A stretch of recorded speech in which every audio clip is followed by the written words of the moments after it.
2018 में मैंने एमपी और एमएनए सीट पे इलेक्शन लड़ा। एमपीए सीट पे मैं एमपीए बन गया, एमएनए सीट पे मैं हार गया। ये 25 जुलाई 2018 की बात कर रहा हूँ। 25 जुलाई के बाद 26 जुलाई को रिजल्ट निकला।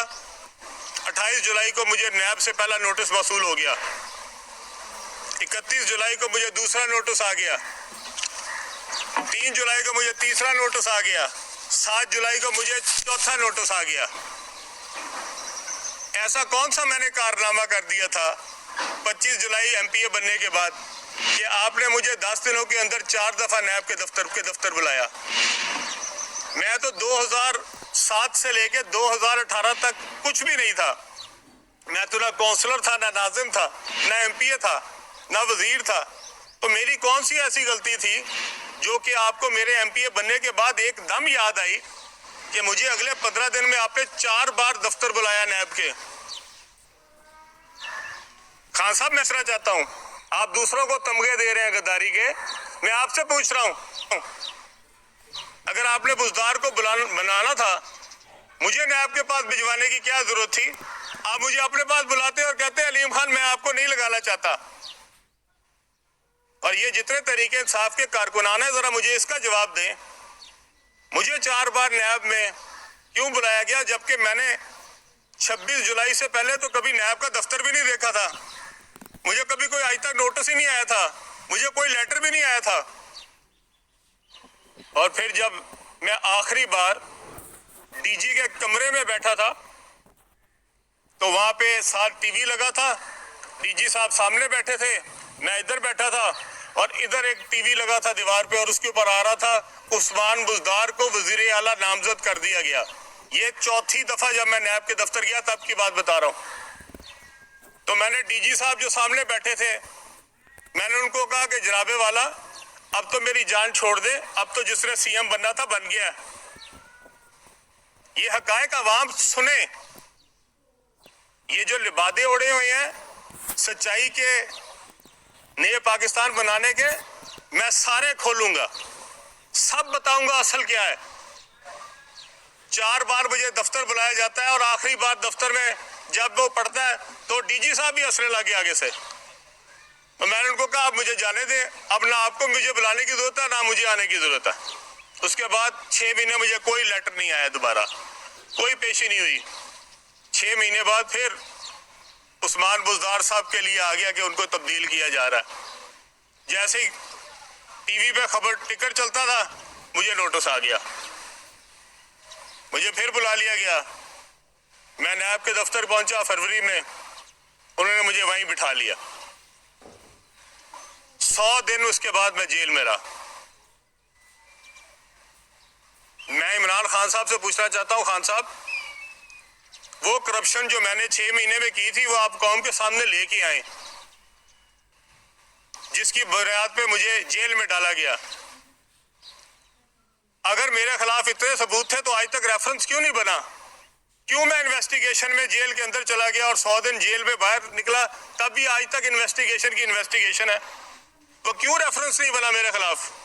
क्या सबूत है आपके पास? लाएं कौम के सामने, दिखाएं कौम को कि ये अलीम खान की बेईमानियां थी, ये करप्शन थी, ये वजीर बना उसने ये मरात ली हैं, ये पैसे खाए हैं, ये रिश्वतें खाई हैं। लाएं कौम के सामने।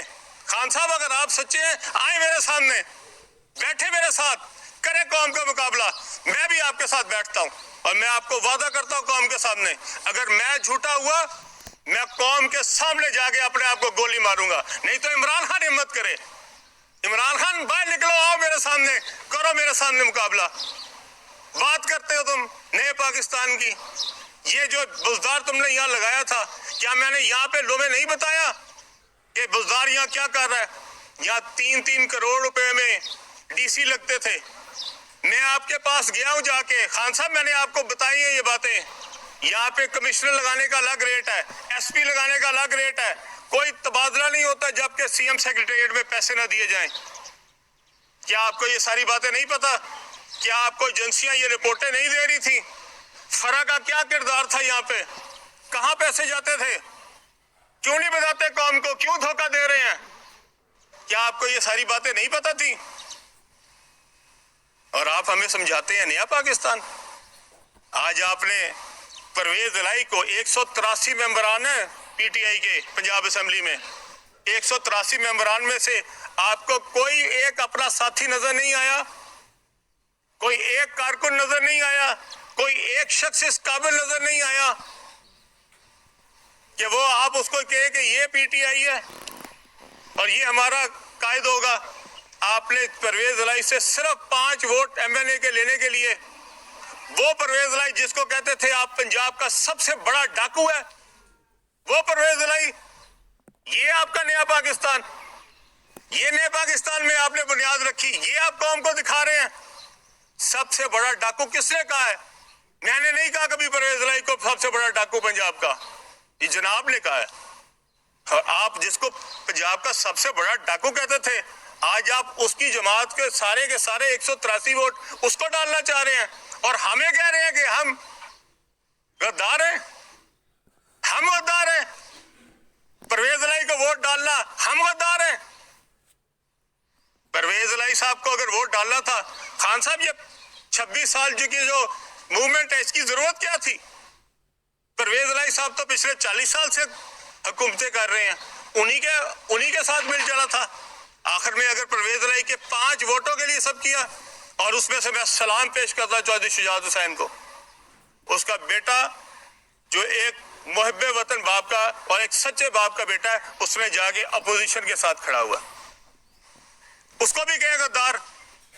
कौन है गद्दार? चीमे को भी। हम तो गद्दार बन गए, तो आपको जिसने वोट नहीं डाला, के चीमे ने पैसे ले लिए, के सालिक ने पैसे ले लिए, हिम्मत करो को।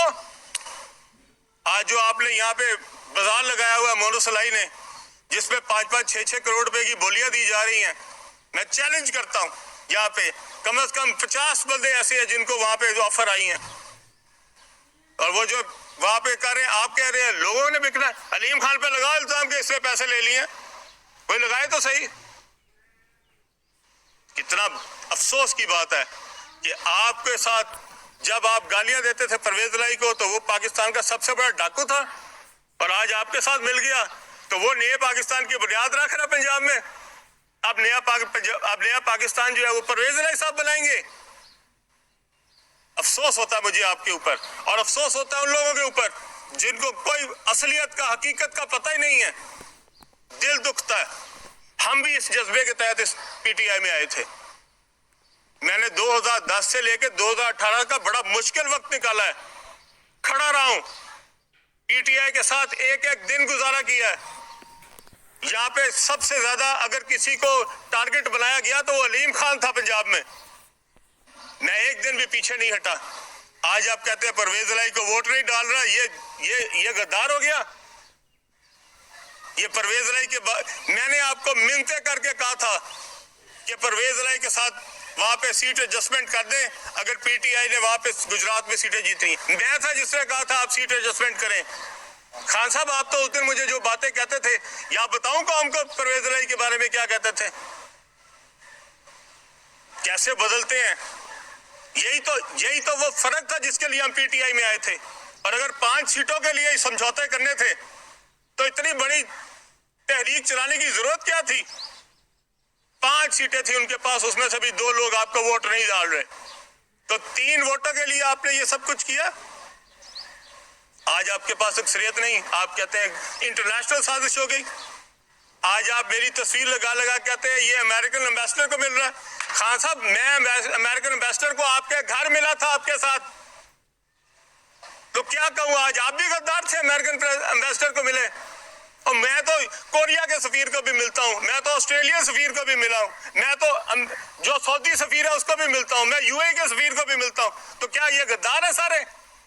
और जब आप मिलते हैं, जब आप अपोजिशन में थे, क्या आप अमेरिकन एम्बेसडर को नहीं मिलते थे? क्या आप यूएस एम्बेसडर को नहीं मिलते थे? क्या आप ईयू के एम्बेसडर को नहीं मिलते थे? उस दिन गद्दार थे। कैसी बातें करते हैं आप। वो यहाँ पे एक आगे एमपीए को मिलता है, आप कहते हैं उसकी तस्वीर लगा दी। ये एक एमपीए अब पूरी हुकूमत गिराएगा। अब वो कल किसी काउंसलर को मिल जाए, आप उसको भी गद्दार बना दें। कि वो काउंसलर जो है अमेरिका के साथ मिल गया, तो खुदा का ही खौफ कर लें। हमें आज तक जितने एम्बेसडर मिले हैं, हम उनको अब गद्दार कहना शुरू कर रहे हैं। इस मुल्क के ऊपर रहम करें। ये नहीं हो सकता कि आप क्रिकेट मैच तब तक खेलेंगे जब तक आप जीत रहे हो, और जिस दिन आपकी पसंद नहीं होगी आप विकेट उठा के भाग जाएंगे और आप कहेंगे ये स्पोर्ट्समैन स्पिरिट है। आप में इलेक्शन हो रहा है, कानून के तहत हो रहा है, आपने असेंबली तोड़नी थी, तोड़ देते पहले। किसने रोका था आपको? आपके खिलाफ जब अदम एतमाद पेश हो जाए, आप असेंबली नहीं तोड़ सकते। यही आइन कहता है, यही कानून कहता है। ये कौन सा असूल है कि जनाब या तो हमारी तरह, नहीं तो चलो विकेट उठाओ और भागो। यहाँ पे आपने करा दी, कल आपके नंबर पूरे नहीं थे, पूरी कौम ने देखा। यहाँ हमारे पास सारे साफी बैठे हैं, सबने गिनी है वो गिनती। वो 199 बंदे जो अंदर बैठे हुए थे, वो 199 आपके मुखालिफ है। आपको तो 186 हमें सारे वोट चाहिए, आपके खिलाफ वोट डाल रहे हैं। और मैं पूरी कौम के सामने वादा कर रहा हूं, जिस दिन मैं वोट डालूंगा उसके 2 मिनट के अंदर अंदर अपना साथ इस्तीफा दूंगा। मुझे कोई परवाह नहीं किसी एमपीए सीट की, मुझे कोई परवाह नहीं। मैं सीनियर वजीर से हटाऊं, कितने लोग हैं जो खुद वजारत से हटके जाते हैं? हटके दिखाया है। अगर मेरा असूल है, आज मेरे पास एक एक मैसेज पड़ा खान साहब आपका, जो आपको मैंने उस्मान बुज़दार के बारे में लिखा है, और आपने मुझे जो उसके जवाब दिए सारी कौम के सामने मैं लेके आऊंगा। एक एक करप्शन मैंने बताई हुई है आपको, एक एक बात बताई हुई है। ये मैसेजेस इसमें महफूज हैं, पूरी कौम के सामने आएंगे। शीशे के घरों में बैठ के मत किसी को पत्थर मारो। जितना अलीम खान आपको जानता है कोई नहीं जानता, जितनी मुझे आपके बारे में मालूमात है किसी को नहीं है। चुप हूं कि जब किसी के साथ चलो तो थोड़ी लिहाज होती है, थोड़ी शर्म होती है, शर्म आती है। आपको तो कोई शर्म ही नहीं आई कि आपने अपने इतने मुखलिस साथी को पकड़ के जेल में डाल दिया। ये आपकी नया पाकिस्तान की बुनियाद। जंगीर तरीन की बेटियों के खिलाफ आपने पर्चे करा दिए। वो जंगीर तरीन जो आपके लिए दिन रात मेहनत करता था। कोई मुरव्वत है दुनिया में, कोई चीज, कोई शर्म है दुनिया में चीज? और आप मुझे आज टैग कर रहे हैं गद्दार हूं। जितना मैं लॉयल हूं इस मुल्क का, वो मुझे ला के सामने दिखाए। जो आपके साथ है वो मुहिब्बे वतन, और जो आपके